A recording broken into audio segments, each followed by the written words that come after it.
10, 9, 8, 7, 6, 5, 4, 3, 2, 1.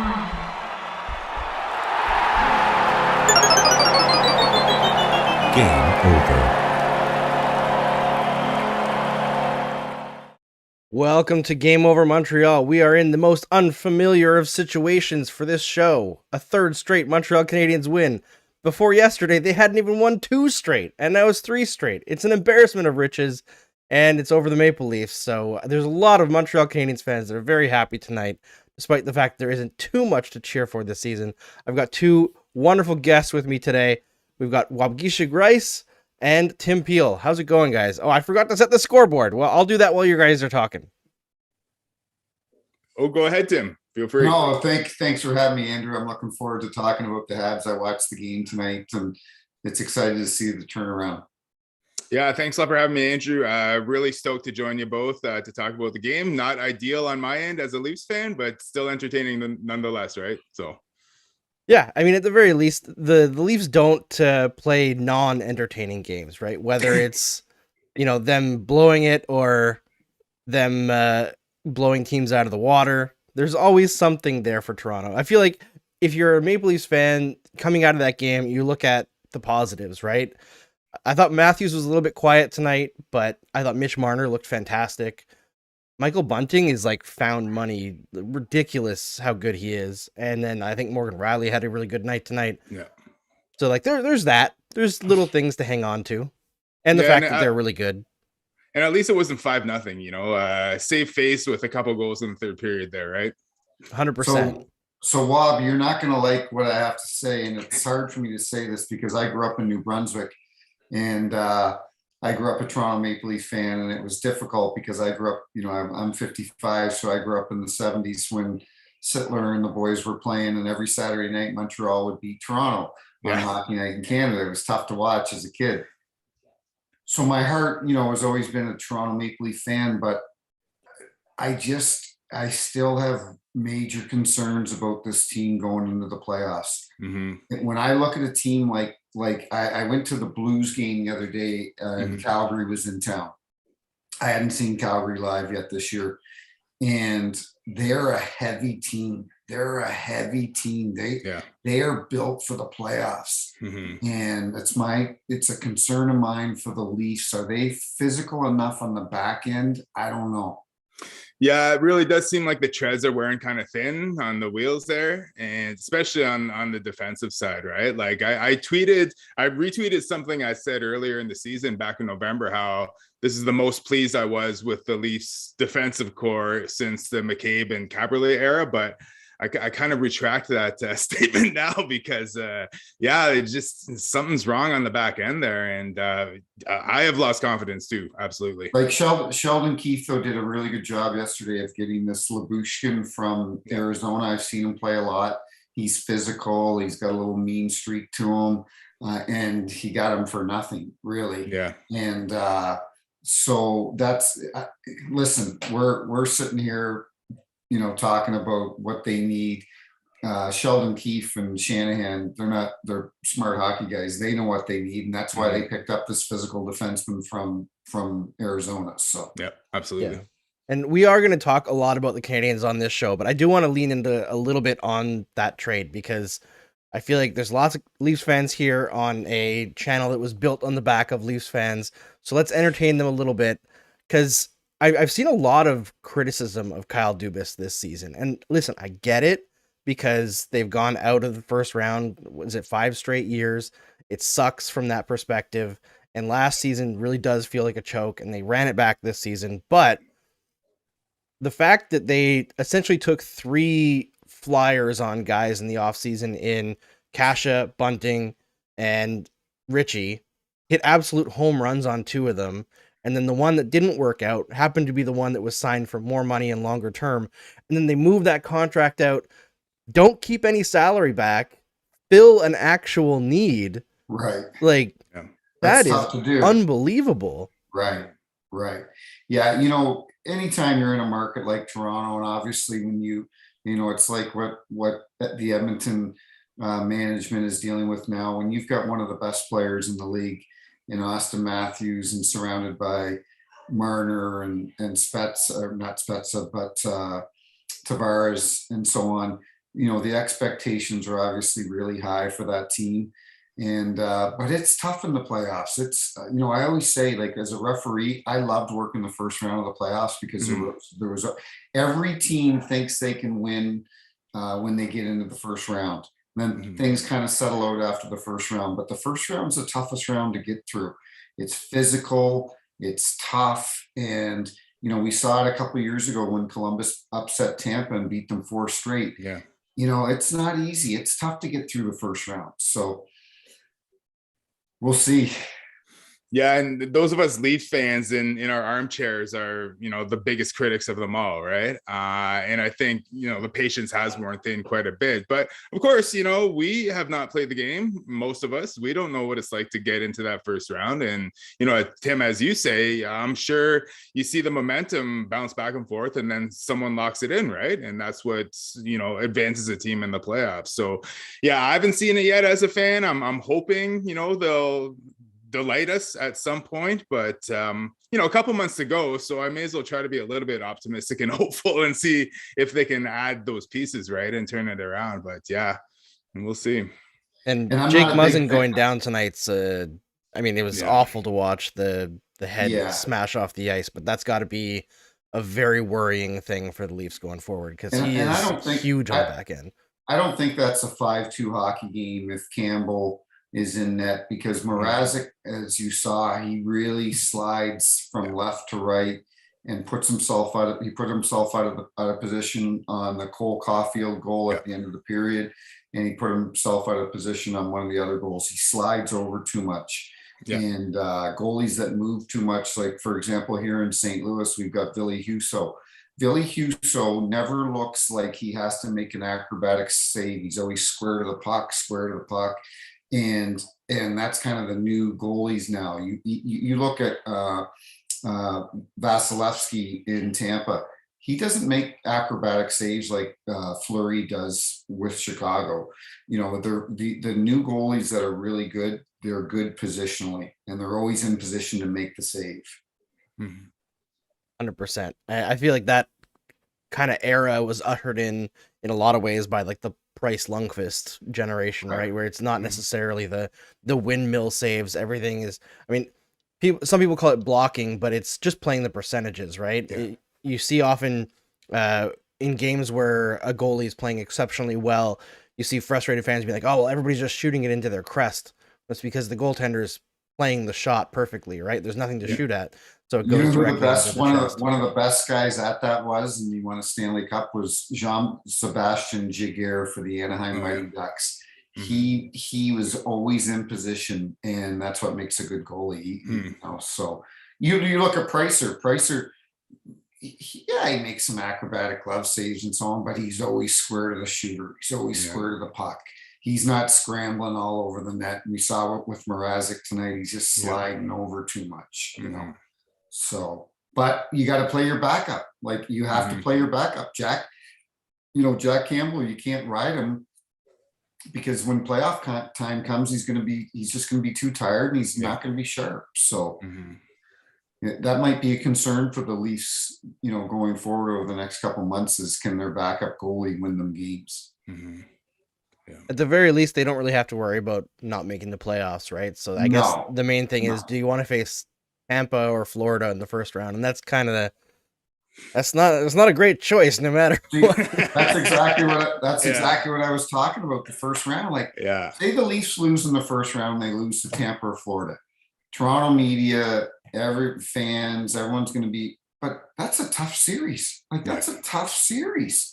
Either one of those teams, they're two quality teams and very good teams. So I don't envy the Toronto management or the Toronto team, because they're in a tough position. They're in a tough division there. It's not easy. It's not easy to get out of that division. So and even if they do happen to take the division in first and Boston ends up fourth, there's all those ghosts coming back to haunt them, right? And there's just gotta be infecting their minds constantly, right? It's weird to think that, I think you could make a legitimate argument that 4 of the 5 best teams in the Eastern Conference are in the Atlantic. 100%. Yeah. Mhm. Yeah. 100%. I completely agree with you. Like, no disrespect to the Penguins, who I think are also legit. Yeah. And They're a great team. but I think Absolutely. they're just like right below the rest of those guys. And it's like Carolina and then the 4 Atlantic playoff teams. Yeah, I saw somebody tweet us like the AL East in baseball, you know, Yankees, Red Sox, Blue Jays, Tampa, everybody like that. That's a good analogy, actually. Mhm. It really pushes the idea of doing a 1 through 16 seeding in the playoffs, right? I know Leafs fans want to get out of this division really bad. At a certain point, I mean, there's always an imbalance between the conferences, right? Years ago, it was the West was the powerhouse. Now it's the East. It goes back and forth. But I think for any time that you're in the conference that's the powerhouse and you're one of those teams that maybe isn't the top team, you're just trying to battle through, it's got to be just so deflating to every year have no, I mean, there's no easy matchups, but no easier matchup, right? Like if you're the Colorado Avalanche, you're not going to be facing as tough of a first round matchup as the Florida Panthers are. No, You're just not. No, you're absolutely right. It is a tough division. So, well, let's talk about Montreal. Yeah, absolutely. All right. So the Montreal Canadiens, I think the main thing that's got everybody talking here right now is Cole Caufield, right? And him and Josh Anderson had an absolute barn burner of a night tonight. And Caufield now, I believe, has 5 goals and 3 assists in the 6 games since St. Louis took over. Total night and day situation. Now, I saw a lot of people, you know, and we've talked about it a few times on the show, just absolutely ripping Dom Ducharme and saying things that are probably a little bit too far, but it's probably not a coincidence that all of a sudden he's ripping it up under Marty St. Louis. I know that he said that he wore 26 as a kid in honor of St. Louis. He was like the guy that he looked up to, and people found videos of Cole Caufield, I think around 7 years old, wearing 26. So he wasn't just blowing smoke there. Right. That's got to be part of it. You know, he's just jazzed to play for St. Louis, but he looks like the guy that we saw in the playoffs, and we hadn't seen that most of this year. You know, I do a radio show here in St. Louis with Jamal Mayers, the ex-player, and Andy Strickland. And we talked about it last Tuesday, and they asked me what I thought about, you know, Marty being the coach and so on. And I, right off the bat, I go, I love it. I go, I love it. I think it's a great idea. I said, same thing in Edmonton with Jay Woodcroft. I said, no disrespect to Dave Tippett. Dave Tippett, he's a good person. He had a good NHL career. He's been a good coach in the NHL. But at the end of the day, Dave Tippett hasn't won anything. He had a good run with Arizona years ago. But at the end of the day, he hasn't won a Stanley Cup. He hasn't won anything. And I think it's really important with the new NHL is to bring in these younger guys with fresh ideas. And I love, like, you know, I don't know what Edmonton's record is, 5-1, 5-2 since Woodcroft took over. And you look at Marty and you can just see they're more energized, they're more relaxed. He wants them to have fun. And I read an article. I was joking with Jamal Mayers because Jamal and I coach our sons together here in St. Louis, and it's a squirt team, and squirt's 1 level below Pee Wee. And I go, Jammer, you could have been the head coach of the Montreal Canadiens if you had been coaching a Pee Wee team this year. And we laughed. But I read an article that Marty talked about even at the Pee Wee level, it's still got to be fun for these guys. And I love John Tortorella. I love Torts. I love these old school coaches. I really do, because that's the era that I came up in. But with the players that are coming up in the league now, and it's not a shot at them, but they're millionaires at 21 years old. Okay? Unlike years ago where you had to play 6, 7, 8 years to earn your stripes and to be accepted, you know. It's not like that anymore. You know, you've got these young studs, Cale Makar in Colorado, coming in at 19, 20, 21 years old. They're the best player on the ice. So the way you have to approach them is completely different than it was, I was going to say 10 years ago, but even 5 years ago. It's completely different. And that's why a Sheldon Keefe can relate to these young players in Toronto, maybe more so than a Mike Babcock did. And the same thing with with Marty in Montreal, and the same thing with Jay Woodcroft in Edmonton. I think we're seeing a changing of the guard where you're not going to regurgitate the same old coaches every year. I think they're going to bring in new guys. Craig Berube, and I'll stop here soon, but Craig Berube is a good friend of mine, and I was out with him the other night having dinner in St. Louis, and he's had to adjust because Craig, he played 1,000 games. He was one of the toughest, son of a guns on the ice. Mm-hmm. And he was an old school hockey player. And he said to change his approach the last couple of years to give the Jordan Kyrous confidence, let them go do what they do best. Don't try to rein them in. Let them do they're the reason. This is the reason they're so good. You can't ask them to play a certain style that they're not comfortable with. Mm-hmm. Yeah, and it's obvious that mentorship has to play such a key role, especially in the development of those 19, 20, 21-year-old dudes, right? Who have additional spotlights and pressures on them, like social media and answering to, the regular traditional media and so on.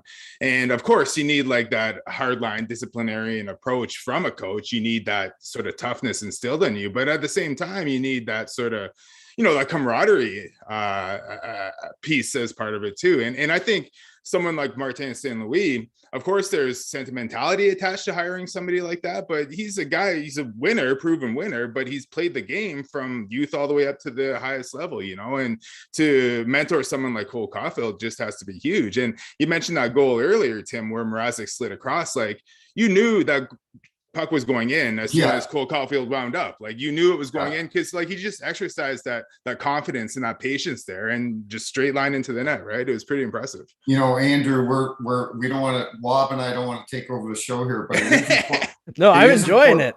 But it's important to tell this story because Marty St. Louis, when I grew up in St. John, New Brunswick, as I mentioned earlier, Marty St. Louis played for the St. John Flames, which was Calgary's farm team. Too small, not good enough, not good enough to play, not good. He played for the Detroit Vipers in the IHL. He played in the AHL, good minor league player, not good enough to play in the NHL. Well, guess what? He's in the Hockey Hall of Fame. He's in the Hockey Hall of Fame because he, I don't want to swear, but he basically said, you know what, to everybody else said, you guys don't think I can make it? I can make it. He believed in himself. Mm-hmm. And I guarantee you that resiliency and perseverance that he has over the years, he can now transfer that into the dressing room and say, you know what, I heard the other day when he took the job that he went in the dressing room and threw some money on the table and said, this is going to your team fund because I hear you guys haven't been having a lot of fun this year. And I want you guys to have fun. And that's the kind of attitude that he's going to bring to this organization. Yeah, I've heard a lot of people talk about the personality of Martin St. Louis and like the gravitas that he has. And, there's X's and O's that, maybe at the NHL level, he doesn't have the experience at that part of it yet, even though he seems to have a lot of plans of what he wants to do based on some of the stuff that he's talked about in interviews so far.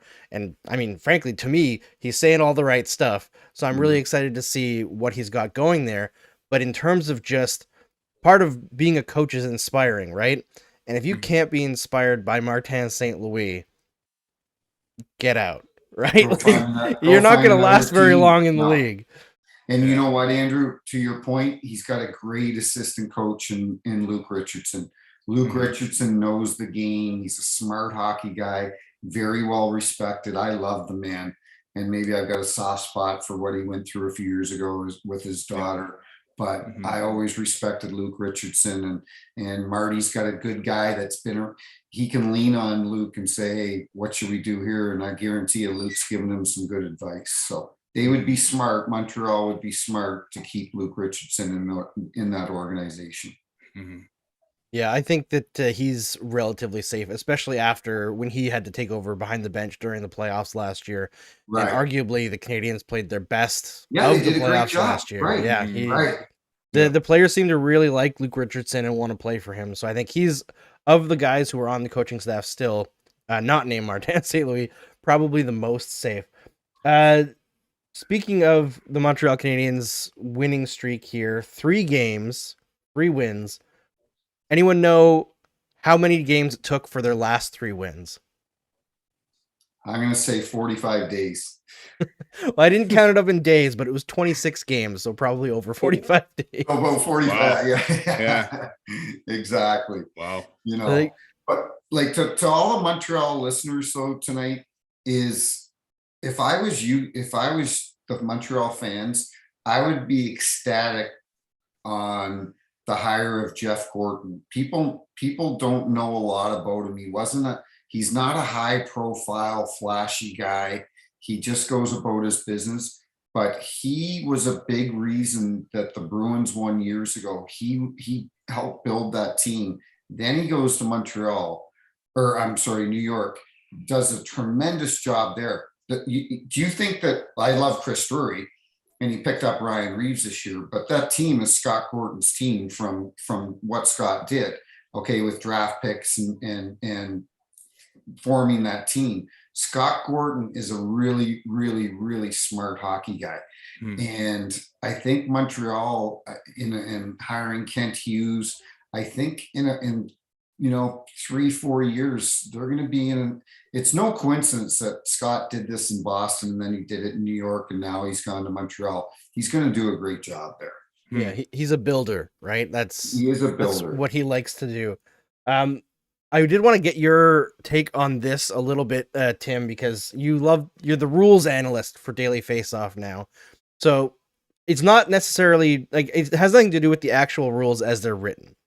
But in your opinion, what happened at the end of the second period between when Nick Suzuki ran over, I believe it was Justin Holl, in that situation where Spezza goes in and fights a player for a clean hit, do you think that there should be some sort of ramification for that outside of roughing? Like, No, there's a lot of pushback, I think, from fans on the hitting after clean hits, but it doesn't seem like there's that much no, from that's a good, the NHL. that's a very good question. I actually tweeted out a couple days ago. It bothers the shit out of me when players have to fight after throwing a good hit. Is exactly what I said. But this tonight wasn't a fight. And I said to my son Bronson, he's 9 years old, and we were watching the game together, and I was making notes and so on. And my good buddy Wes McCauley was doing the game, and they did a good job. People want to always, bash the refs, but the refs, if you asked anybody who was reffing tonight, they probably didn't even know because the refs weren't even mentioned. Yeah. But they handled it right because Suzuki hits a hole, clean hit, not a problem with that. Spezza comes over, gives him a little cross check, grabs him, maybe throws a couple punches, and then Hole comes in. And I said to Bronson, I go, at the end of whatever happens here, Montreal's got to come out with a power play. And sure enough, Wes and Ghislaine Bear got it exactly right. 4 minutes to Montreal, or to Toronto, 2 minutes to Montreal. Montreal gets a power play. Montreal's happy they got a power play. I saw Sheldon Keefe, his reaction was like, okay, whatever, because he knew that you can't do that. So I don't know why our game has changed like that. We saw it a few weeks ago when Trouba from the Rangers threw out 2 big hits and he had to fight. He fought at least one of them. I don't understand why when guys throw a good clean hit, they have to fight now. It bothers me. It's just, that's part of the game. It's part of the game. I don't understand it. Is it just from a fan's perspective, is hitting down? Like, are we seeing fewer big hits? For could sure. that be triggering the reaction? Yeah. 100%. Yeah, for sure. Jamal Mayers and I went to that Calgary game here in St. Louis, and it was the most hits that I'd seen at a Blues game all year because Calgary's bigger. They play a heavy game. But there's some nights you go to an NHL game and there's just not a lot of hitting anymore, But what's great about the playoffs, and we all see it, is that when that puck drops for the first round, there are guys that haven't thrown a hit all year that are now finishing their checks. And that's the best thing about the playoffs. So I don't fault the players because I didn't play in the NHL. I refed, I was staying out of the way. It's got to be a physical grind to play 82 games, especially now with COVID and playing 7 games in 9 days or 10 days. Their bodies have to be exhausted. So in fairness to them, are they going to want to go out and throw the body every night? Probably not, Yeah, it's got to be. I mean, you just look at guys like Shea Weber last year, who all season was saying, yeah, I'm not hurt. I'm 100% healthy. Totally fine. I'm just as banged up as everybody else, just normal stuff. And then at the end of the year, like, physically, I cannot play. Cannot play ever again. But he grinded through the playoffs, right, Andrew? Yeah. And the pain tolerance is legendary, right? But Jeff Petrie, and I can't say who I heard it from, but last year in the finals, when he caught his finger on the camera hole, he basically couldn't use that finger. They had to shoot it every night for him to play. People don't understand the grind and the pain that these guys will play through to play for their team for the chance of winning the Stanley Cup. It's really remarkable, and I don't think there's another sport I know there's not another sport like it. Well, it's interesting. You often hear after a playoff series, oh, this player's gone for surgery, this player's gone for this surgery, just to fix all the damage after all that, right? Right. Yep. The attrition, the pile of injuries after a team is eliminated is always an interesting thing at the end of the year. Yeah. Going back to that, it was great. Listen, I love Montreal, to all the Montreal listeners. Montreal, if it wasn't for COVID, was going to be one of the, as a referee, you get to pick 3 or 4 cities for your last games, and Montreal was going to be one of my final games because it's so funny. I grew up in Toronto, didn't like the Canadiens. And a funny story to the listeners out there, I was 21 years old. I'm living in New Brunswick. I go up to Montreal for the weekend, like a lot of Maritimers go up for the weekend to watch a couple of the Habs games. And I'm sitting in the stands, and they're playing Boston on Friday night and Buffalo on Saturday night, or Saturday, Sunday. And, I had cheered against Montreal my entire life. And this Friday night game against Boston, it's the old form. The place is just rocking. The atmosphere there is just undescribable.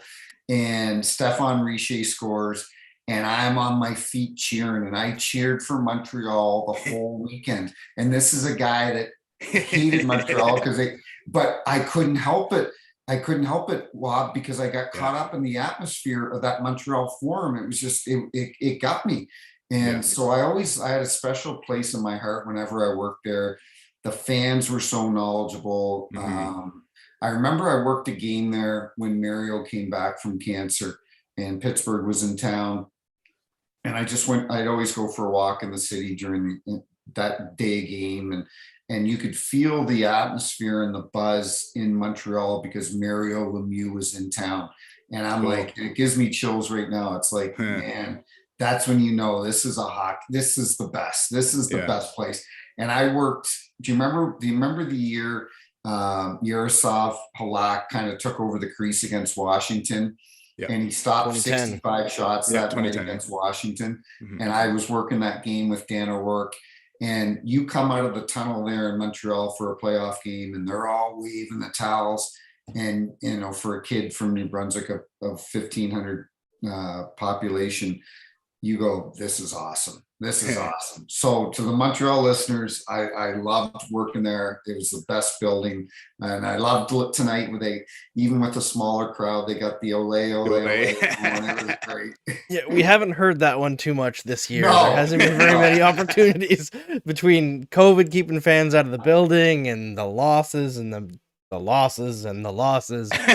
There hasn't been that much positivity. I think somebody mentioned that the last time there was an ole was I think Matthew Perreault. It was hat trick against Detroit, which I think was in October, possibly in October. So it was. It's been a while, but I do want to just go back because we don't get a chance to talk to NHL refs very often, right? So Mm. I want to go back to the Suzuki thing just for 1 minute, just to one point. If you're reffing that game and say Suzuki's like fired up after that situation, you kind of tell him like it's 5-0, you probably didn't need to lay that hit just to like keep the temperature down, or is it just you No, let things sort themselves out? no, I don't have a problem. It wasn't a dirty hit. No. You know, what's he supposed to? What's he supposed? No, I know you're not saying that too, Andrew, but he just finished his check. He didn't go. He didn't go out of his way to finish it. Mhm. Like, if I'm the coach, I'm like, I want you to lay that check, whether it's 7-0, 5-0, 3-2. Mhm. Like, I'm sorry, this is hockey. This is NHL hockey.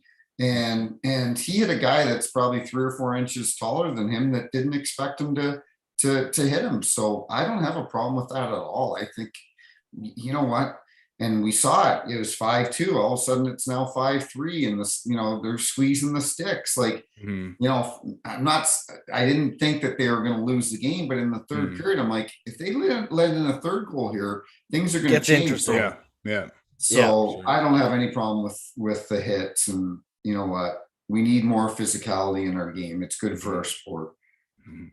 Yeah, someone saying who would think Suzuki would make a check. I mean, Suzuki doesn't play a heavy game, but I don't think he shies away from physicality either. I don't know. Somebody said tonight, it was either Chris Cuthbert or Craig Simpson, that somebody within the organization, it might have been Marty St. Louis, said he could see this Anderson, Caufield, Suzuki line playing together for a long time. And hopefully that happens, because They look seem to good. have some chemistry. Well, they dominated tonight. It was impressive. Absolutely. Mhm. Yeah, I think the combination of like Anderson's speed and size kind of opens up space for the other guys and For sure. lets their creativity flow a little bit more. And Suzuki gets to be the defensive guy who takes care of the bag basically, while the other guys get to freewheel a little bit. It seems to work well. I don't know if it'll last forever, just because Anderson has kind of had trouble being consistent on like, or at least consistent enough to play on a top line, but maybe he hasn't played with guys that suit him the way that Caufield and Suzuki do, that can create off the rush and find him with passes, because I it looks just promising. wish Marty St. Louis had taken over earlier in the year, because I predicted Cole Caufield was going to win the Calder Trophy this year. So I think I Cuthbert was said way that off tonight on too. that. Yeah. I think he was the majority pick coming into the season, and Uh-huh. I mean, even Trevor Zegras was saying he'd score 40 goals, and I think Caufield said Zegras would get 70 points. So far, Caufield really? is more right than Trevor, but I think we're going to end So up seeing... Zegras said that about Caufield? Yeah, coming into the season, and then Caufield that's replied cool. on Twitter saying that Zegras would get 70 points, which, That's I mean, awesome. he probably will. That Zegras kid is unbelievable. Mhm. Like, just sick talent. One last thing that I had for you, Tim, was we've been talking a lot on this show about who's going to be the next Montreal Canadiens captain, and there's kind of been a split in the fan base over Brendan Gallagher specifically. Like, first of all, whether or not he's going to stay during the rebuild, because we don't know if he wants to do that, although he seemed to have hinted recently that he's more willing now that there's like a plan in place. But one thing that we've noticed about Brendan Gallagher over the years is that he gets in your guys' faces a lot. And for a captain, I feel like the roles have to change a little bit. Mhm. Like, not as a player, because I think everyone respects Brendan Gallagher's like play, right? He's a very hard-nosed guy. He earns everything he gets. But just as a like communicating with the referees, do you think he has the respect from the officials to be a team captain? I do. And that's a great question you brought up. And I hope he does stay with Montreal, because he's the type of guy that, I'd hate to see him go somewhere else, because I know how much he loves Montreal. I remember it was probably 2 or 3 years ago, because more so, I'm going to say more so, Andrew, a few years ago than the last year or two, as far as him getting in the referee's face. Because I think, like every player and every official, I matured from when I was younger to older, and same thing with him. It took him a little longer to mature, but he had that role, right? That the player from Detroit that would always stand in front of the net, Holmstrom, right? Corey Perry, Brendan Gallagher, Holmstrom, these guys, they're the best at accidentally falling on the goalie, jam. Like Gallagher's good at it. But I remember it was a couple years ago, and I was watching him play, and I said, Gally, can I tell you something? And he goes, yeah, Timmy, what, I go, I would have you on my team any year. I go, I love how you play, the heart that you have. That's what you want in a captain, is somebody that leads by example, Brendan Gallagher doesn't take nights off, right? Leads by example, works his butt off every shift. I could see him being the captain, because really, other than him on the team, I can't think of anybody that leads by example night in and night out. But I guarantee you it's changed from maybe 3 or 4 years ago, where he would maybe get into it more with officials. I don't see that being a problem going forward. Very interesting. So I feel like the fan perspective maybe might be a little bit behind on that, because there's been a lot of people who I've interacted with who think that he's definitely not captain material because of that factor. So that's interesting to hear. I feel like that'll be some good conversation starters over the next few weeks. And like, would he have been 2 or 3 years ago? No, but I think now he would be, if they want to name a captain. Do you need to name a captain for the next 2 or 3 years if you're rebuilding? I don't know if it's really that important. But if, is it going to matter whether you have, at the end of the day, he's a leader on that team, that is the guy in the dressing room that's speaking out, that the guys listen to. So whether he has a C on his jersey or an A on his jersey, it's like here in St. Louis, Ryan O'Reilly's a captain, but when Braden Shen speaks up, people listen. Braden Shen's the one dropping the gloves with Landeskog. Landeskog took a run at one of Tarasenko, or I don't know who it was, and there's Shen fighting Landeskog, and he's got an A. So even though you don't have a C on your jersey, doesn't mean that you don't have a voice in the dressing room. 100%. Yeah. All right. Was there anything else that you guys noticed during the game that you want to hit on before we close things out? No, I made notes. I said I thought the officials did a good job. I was happy for Caufield. Oh, one thing I did want to bring up, and it was Montembeau, and I always liked him when he was in Florida. Like, I really he's come on a lot recently. Yeah, like I really liked him when he was the backup to Luongo in Florida. And I think I did maybe his first couple games, and I'm like, this kid's good. Like, and I don't know how old he is. I still think he's pretty young, but he's a good goalie, and he's a big goalie. And I don't know what the Canadiens' game plan is as far as goaltending, but I like the kid. I liked him when he was in Florida, and I think, did Seattle take him in the expansion draft, or how did Montreal get him?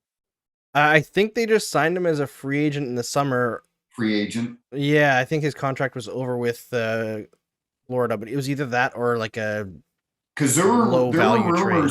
There were rumors that Seattle was going to take him. He's a good goalie, and as we saw in St. Louis with Binnington a few years ago, a lot of these goalies don't take off until they're 26, 27 years old. Binnington was 26 when he went on the run. When the St. Louis goalie that got hurt, that gave Binnington the chance. I think it was Jake Allen, who's hurt right now for the Canadiens. Right. How ironic. There was actually some people answering. They got him off waivers. Florida had to put him through waivers because they have too many goalies, right? Right. And when Jake got hurt, Jake's a great guy, good Fredericton, New Brunswick Maritime boy like myself. But when Jake got hurt, Ville Husso was actually higher on the depth chart at the time than Binnington, but Husso was hurt at the time, so they brought Binnington up, and a lot of people don't know that. And then all of a sudden Binnington, and I think he's going to play this tomorrow night in Philadelphia. 3 years ago, his first game was in Philadelphia, and nobody had any expectations about Jordan Binnington. And all of a sudden, he went 18-2-1 in the next 21 games. So goalies mature a lot and kind of find their way when they're, I feel bad about Corey Hart in Philadelphia, because when you put expectations on a young goalie at 21, 22, it usually doesn't work out too good. I don't know too many guys that have made it as a young goalie in this league at a young age. It usually happens when they're 24, 25, 26. So But what you were saying earlier, Tim, what Montembeault was doing, what Mrazek wasn't, like he was squaring up, taking the puck straight, in position and everything. And Mrazek was sliding all over the place. So clearly the Habs won the goaltending battle tonight above all. 100%. Yeah. And that's been something that they haven't been able to do all season long. And I think really early in the season, Montembeault was playing pretty decent, but the Canadiens were playing terrible defensively in front of him. And that kind of broke his confidence a little bit. And then he had a good stretch during the middle of the year where he was just really struggling, or he would have a good first two periods and fall apart in the third, or whether it was fatigue or, just not ready yet. But since the calendar turned to 2022, I think he's put out mostly solid performances despite having a minor injury that he's, I believe, still dealing with right now. So really interesting rest of the season for Montembeault, at least until or when Carey Price comes back, because and you know what, Andrew, one last thing, and I did make a note of it earlier today, was that when the Habs were going through this tough stretch, tough season, when things are going bad, it really sucks when there's no one in the building. Okay, it sucks. And you're sitting up now, think about this, you're a professional hockey league player, you're sitting on the bench, you're losing 3-2, all of a sudden they score the fourth goal. There's no fans in the building, there's nothing there, even though, listen, they're pros, they're supposed to take care of business themselves, they're supposed to be professionals and be able to forget about, but make no mistakes, it's a big difference when all of a sudden Montreal comes down to Carolina, and Carolina's got 17,000 fans and they're going crazy. And you don't think Carolina feeds off of that? 100%. So it's a disadvantage to some of the Canadian teams when they have no fans in the building. And I feel terrible for them, because I feel terrible for the owners financially, but it's time that we get the fans back in the building. And I hope that happens soon for the Canadian markets. Yeah, there's I believe we're up to half attendance now as of today. I mean, I think that's what made today kind of special, right? Right. Today was the first day where they allowed half of the fan base back, or not half of the fan base, but half of the building to be full again. They finally got some people in there, and the team gave them something to celebrate. This will upset a lot of the Liberals, but I've been to 5 Blues games this year and I haven't got COVID yet. Okay, so let the fans back in the building. You're vaccinated. Show your vax card. What is the purpose of getting vaccinated if you can't go to a hockey game? And if you don't feel comfortable going to the hockey game, then don't go to the hockey game. But it's time to let the fans back in the building. Yeah, I'm good with. Oh, sorry. I was going to say, I think in Ontario on March 14th, they're going back to full capacity. If I'm not mistaken. Yeah, I think Quebec is following the same plan as Ontario at this stage, although I think Quebec is a little bit more less gun shy about cutting things down quickly if the case count rises again. The government here has been a little bit more stringent, so we'll see how it goes. I think as long as you're vaccinated, you should be able to go into, there needs to be some level of going back into normal life, right? It's really just when the case counts get too crazy. Like this Omicron thing was so insane. Like, I don't know about you guys, but over the holidays for us, almost everybody that we knew got it. We got it. It ran through the whole house. Yeah. And I don't want the viewers or the listeners to think because one thing I did read, because I was a little outspoken on letting people get back to normal in Canada, we have a lot more hospital beds in the US and a lot less in Canada. So that was the problem, right? Is that they were running out of hospital beds and the hospitals were overrun. So I get that. I understand that. I'm not being insensitive to that. I just, at some point, we just got to move on with our life and get on with things. And I know Canadians have done a phenomenal job of getting vaccinated, as most Americans have too. And now it's time to try to get back to normal and live some sort of semblance of what we were used to. So that's my rant, and I hope I didn't offend anybody, but I get it. I get both sides, and I've got relatives in Nova Scotia and Toronto. I completely understand it, but I think it's time to let the fans back in the building, and the people that want to go, let them make the decision. And if you don't feel comfortable, then don't go. Yep. I hope we get back to some level of normalcy soon. I think we all want it. It's been a long 2 years. 2 years, man. Holy Oh my God. Yeah. Unbelievable. Yeah. Like, we need fans in the building when the playoffs hit. We Yeah. need Maple Leaf Gardens. We need the Saddle Dome. We need these buildings rocking, Yeah.